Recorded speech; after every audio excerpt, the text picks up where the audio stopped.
Brought to you by V-Guard, co-powered by Sensodyne and Vimal. ಬಾಯಲ್ಲಿ ಹೇಳಿ ಕೇಸರಿ. Associate sponsor Ultratech Cement. ಕೊಟ್ರೆ ಇವ್ರಿಗೆ ಯಾಕೆ ಕೊಟ್ಟೆವ್ರಿ? ಮೇ ತಿಂಗಳಿಗೆ ಕೊಟ್ರೆ ಕೊಡಬೇಡಿ ಅಂತ ಹೇಳ್ತಾರೆ. ಸತೀಶ್ ಅವರು ಏನು ಹೇಳ್ತಾರೆ, ಇದು ರಾಜ್ಯ ಸರ್ಕಾರದ ಕಾನೂನು ಸುವ್ಯವಸ್ಥೆ ಸಮಸ್ಯೆ, ನಮ್ಮ ಸಮಸ್ಯೆ ಅಲ್ಲ. ಹೌದು, ಮಾತೃಶಕ್ತಿ ಪರವಾಗಿರುವಂತ ವ್ಯಕ್ತಿಗಳು. ಆಯ್ತು, ಟಿಕೆಟ್ ಯಾಕೆ ಕೊಟ್ಟರು ಅವ್ರಿಗೆ? ಮಾತೃಪರ ಇರೋರು ಟಿಕೆಟ್ ಯಾಕ್ರಿ ಕೊಟ್ಟರು ಅವ್ರಿಗೆ? ಗೊತ್ತಿದ್ದು ಯಾಕ್ರಿ ಟಿಕೆಟ್ ಕೊಟ್ಟರು? ಇವ್ರ ಮೇಲೆ ವಿಡಿಯೋ ಇದೆ ಅಂತ ಗೊತ್ತಿದ್ದು ಕೂಡ ಅವ್ರಿಗೆ ಯಾಕೆ ಟಿಕೆಟ್ ಕೊಟ್ಟರು? ಅಲಯನ್ಸ್ನಲ್ಲಿ ಯಾಕೆ ಟಿಕೆಟ್ ಕೊಟ್ಟರು? ಇಂಥ ಒಬ್ಬ ಸಿಟ್ಟಿಂಗ್ MP ಸೆಕ್ಸ್ ಸ್ಕ್ಯಾಂಡಲ್. ಇದು ತಗೊಳ್ಳೋಣ. ಇದು ಇನ್ವರ್ಟರ್ AC. ನೀವು ಗ್ಯಾಮ್ಲರ್ ಅಲ್ವಾ? ಗ್ಯಾಮ್ಲರ್ ಜೂಜಾಡ್ತಿರಲ್ವಾ? ನೀವು ಜೂಜಾಡ್ತೀರಾ? ಇಲ್ಲ, ಯಾರು ಏನು ಹೇಳಿದ್ರು ಅಂತ ನೀನು? ಎಷ್ಟು ಕಾಸ್ಟ್ಲಿ ಹಾಗೂ ಡೆಲಿಕೇಟ್ AC ತಗೊಂಡು ಸ್ಟೆಬಿಲೈಸರ್ ತಗೊಳ್ಳಿಲ್ಲ ಅಂದ್ರೆ ಇದು ಜೂಜಾಟ ತಾನೇ. ಒಂದೇ ಫ್ಲಕ್ಚುಯೇಷನ್ ಗೆ ನಿಮ್ಮ ಇನ್ವರ್ಟರ್ AC ಪಾರ್ಟ್ಸ್ ಡ್ಯಾಮೇಜ್ ಆಗಬಹುದು. ಅದನ್ನು V-Guard ಉಪಯೋಗಿಸಿ ಸುರಕ್ಷಿತವಾಗಿರಿಸಿ. V-Guard, India's #1 stabilizer. ನಲ್ಲಿ ಸಿಕ್ಕಾಕೊಂಡಿದ್ದಾನೆ ಅಂತಂದಾಗ ಅವ್ರ ಜೊತೆ ಅಲಯನ್ಸ್ ಯಾಕೆ ಮಾಡ್ಕೊಂಡ್ರು? What does it mean? What does it indicate? ಹೇಳಿ ನೀವೇ. ಅಲ್ಲ ಸರ್, ಹುಬ್ಬಳ್ಳಿಯಲ್ಲಿ ಅಲ್ಲಿ ಬಿಜೆಪಿ ಪ್ರತಿಭಟನೆ ಮಾಡ್ತಾರೆ, ಇಲ್ಲಿ ಪ್ರಜ್ವಲ್ ರೇವಣ್ಣಿಗೆ ಸಂಬಂಧಪಟ್ಟ ಯಾರು ಕೂಡ ಪ್ರತಿಭಟನೆ ಮಾಡ್ತಾರೆ. ಅದೇ ನೀ ಹೇಳೋದು ಕರೆಕ್ಟ್ ಆಗಿದೆ. ನೇಹಾನ ರಾಜಕೀಯವಾಗಿ ಬಳಸ್ಕೊತಾ ಇದ್ದಾರೆ. ರಾಜಕೀಯ ಪಕ್ಷ ರಾಜಕೀಯವಾಗಿ ಬಳಸ್ಕೊಳ್ಳೋಕ್ಕೆ ಪ್ರಯತ್ನ ಮಾಡ್ತಾ ಇದ್ದಾರೆ. ಬಟ್ ಸಾವುಂದೆಲ್ಲ ರಾಜಕೀಯಕ್ಕೆ ಬಳಸ್ಕೊಳ್ಳೋಕೆ ಹೋಗ್ಬಾರ್ದು.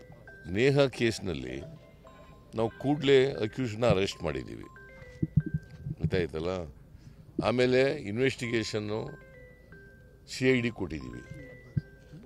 ಆಮೇಲೆ ಜಲ್ದಿ ಅಕ್ಯೂಸ್ಡ್ಗೆ ಶಿಕ್ಷೆ ಕೊಡಿಸ್ಬೇಕು ಅಂತೇಳಿ ಸ್ಪೆಷಲ್ ಕೋರ್ಟನ್ನು ಕಾನ್ಸ್ಟಿಟ್ಯೂಟ್ ಮಾಡಿದ್ದೀವಿ.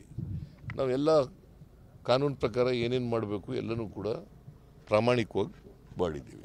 ಕೊಟ್ಟರೆ ಇವ್ರಿಗೆ ಯಾಕೆ ಕೊಟ್ಟೆವ್ರಿ? ಮೇ ತಿಂಗಳಿಗೆ ಕೊಟ್ಟರೆ ಕೊಡಬೇಡಿ ಅಂತ ಹೇಳ್ತಾರೆ. ಸತೀಶ್ ಅವರು ಏನು ಹೇಳ್ತಾರೆ, ಇದು ರಾಜ್ಯ ಸರ್ಕಾರದ ಕಾನೂನು ಸುವ್ಯವಸ್ಥೆ ಸಮಸ್ಯೆ, ನಮ್ಮ ಸಮಸ್ಯೆ ಅಲ್ಲ. ಹೌದು, ಮಾತೃಶಕ್ತಿ ಪರವಾಗಿರುವಂತ ವ್ಯಕ್ತಿಗಳು. ಆಯ್ತು, ಟಿಕೆಟ್ ಯಾಕೆ ಕೊಟ್ಟರು ಅವ್ರಿಗೆ? ಮಾತೃಪರ ಇರೋರು ಟಿಕೆಟ್ ಯಾಕ್ರಿ ಕೊಟ್ಟರು ಅವ್ರಿಗೆ? ಗೊತ್ತಿದ್ದು ಯಾಕ್ರಿ ಟಿಕೆಟ್ ಕೊಟ್ಟರು? ಇವ್ರ ಮೇಲೆ ವಿಡಿಯೋ ಇದೆ ಅಂತ ಗೊತ್ತಿದ್ದು ಕೂಡ ಅವ್ರಿಗೆ ಯಾಕೆ ಟಿಕೆಟ್ ಕೊಟ್ಟರು? ಅಲಯನ್ಸ್ನಲ್ಲಿ ಯಾಕೆ ಟಿಕೆಟ್ ಕೊಟ್ಟರು? ಇಂಥ ಒಬ್ಬ ಸಿಟ್ಟಿಂಗ್ MP ಸೆಕ್ಸ್ ಸ್ಕ್ಯಾಂಡಲ್ನಲ್ಲಿ ಸಿಕ್ಕಾಕೊಂಡಿದ್ದಾನೆ ಅಂತಂದಾಗ ಅವ್ರ ಜೊತೆ ಅಲಯನ್ಸ್ ಯಾಕೆ ಮಾಡ್ಕೊಂಡ್ರು? What does it mean? What does it indicate? ಹೇಳಿ ನೀವೇ. ಅಲ್ಲ ಸರ್, ಹುಬ್ಬಳ್ಳಿಯಲ್ಲಿ ಅಲ್ಲಿ ಬಿಜೆಪಿ ಪ್ರತಿಭಟನೆ ಮಾಡ್ತಾರೆ, ಇಲ್ಲಿ ಪ್ರಜ್ವಲ್ ರೇವಣ್ಣಿಗೆ ಸಂಬಂಧಪಟ್ಟ ಯಾರು ಕೂಡ ಪ್ರತಿಭಟನೆ ಮಾಡ್ತಾರೆ. ಅದೇ ನೀ ಹೇಳೋದು ಕರೆಕ್ಟ್ ಆಗಿದೆ. ನೇಹಾನ ರಾಜಕೀಯವಾಗಿ ಬಳಸ್ಕೊತಾ ಇದ್ದಾರೆ. ರಾಜಕೀಯ ಪಕ್ಷ ರಾಜಕೀಯವಾಗಿ ಬಳಸ್ಕೊಳ್ಳೋಕ್ಕೆ ಪ್ರಯತ್ನ ಮಾಡ್ತಾ ಇದ್ದಾರೆ. ಬಟ್ ಸಾವುಂದೆಲ್ಲ ರಾಜಕೀಯಕ್ಕೆ ಬಳಸ್ಕೊಳ್ಳೋಕೆ ಹೋಗ್ಬಾರ್ದು. ನೇಹಾ ಕೇಸ್ನಲ್ಲಿ ನಾವು ಕೂಡಲೇ ಅಕ್ಯೂಸ್ನ ಅರೆಸ್ಟ್ ಮಾಡಿದ್ದೀವಿ, ಗೊತ್ತಾಯ್ತಲ್ಲ. ಆಮೇಲೆ ಇನ್ವೆಸ್ಟಿಗೇಷನ್ನು CID ಕೊಟ್ಟಿದ್ದೀವಿ. ಆಮೇಲೆ ಜಲ್ದಿ ಅಕ್ಯೂಸ್ಡ್ಗೆ ಶಿಕ್ಷೆ ಕೊಡಿಸ್ಬೇಕು ಅಂತೇಳಿ ಸ್ಪೆಷಲ್ ಕೋರ್ಟನ್ನು ಕಾನ್ಸ್ಟಿಟ್ಯೂಟ್ ಮಾಡಿದ್ದೀವಿ. ನಾವೆಲ್ಲ ಕಾನೂನು ಪ್ರಕಾರ ಏನೇನು ಮಾಡಬೇಕು ಎಲ್ಲನೂ ಕೂಡ ಪ್ರಾಮಾಣಿಕವಾಗಿ ಮಾಡಿದ್ದೀವಿ.